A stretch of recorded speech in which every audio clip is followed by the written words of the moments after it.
بسم اللہ الرحمن الرحیم۔ السلام علیکم۔ نیلا گیدڑ پارٹ 3 میں ویلکم ہے آپ سب کا۔ اس کے دونوں طرف محافظوں کے طور پر شیر چلتے تھے۔ سب جانور روزانہ اس کی خدمت میں حاضر ہو کر اسے سلام کرتے، اپنی مشکلیں اسے بتاتے۔ بادشاہ ان کی باتوں کو سنتا اور ان کی مشکلوں کا حل بتاتا۔ ایک دن گیدڑ راجا تمام جنگلی جانوروں کے ساتھ جنگل کا معائنہ کرنے نکلا اور چلتے چلتے گیدڑوں کی وادی کے قریب پہنچا تو اسے دور سے کچھ شور سنائی دیا۔ یہ گیدڑ کے غول کی آواز تھی۔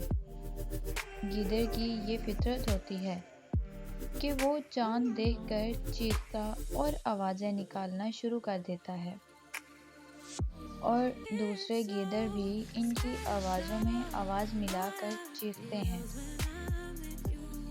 اب گیدڑ نے اپنے ساتھیوں کی آواز سنی تو بہت خوش ہوا اور خود پر قابو نہ رکھ سکا۔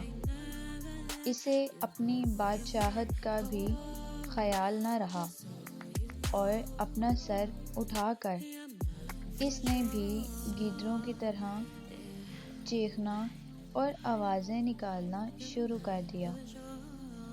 اس کا بولنا تھا کہ جانوروں پر اس کی اصلیت کھل گئی۔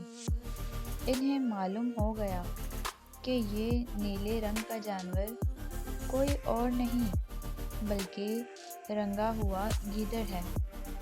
اس نے انہیں دھوکے میں رکھا ہے۔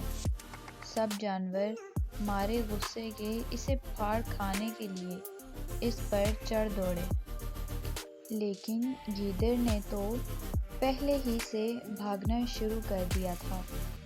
وہ بھاگتا گیا، تیز اور آخرکار سب کی پہنچ سے باہر ہو گیا اور اس طرح اس کی جان بچ گئی۔ تو فرینڈز، آپ کو یہ اسٹوری کیسی لگی کمنٹس میں ضرور بتائیں۔ پسند آئی ہو تو لائک شیئر کرنا مت بھولیں۔ ملتے ہیں پھر کسی ویڈیو میں، تب تک کے لیے اپنا خیال رکھیے۔ Thanks for watching. اللہ حافظ۔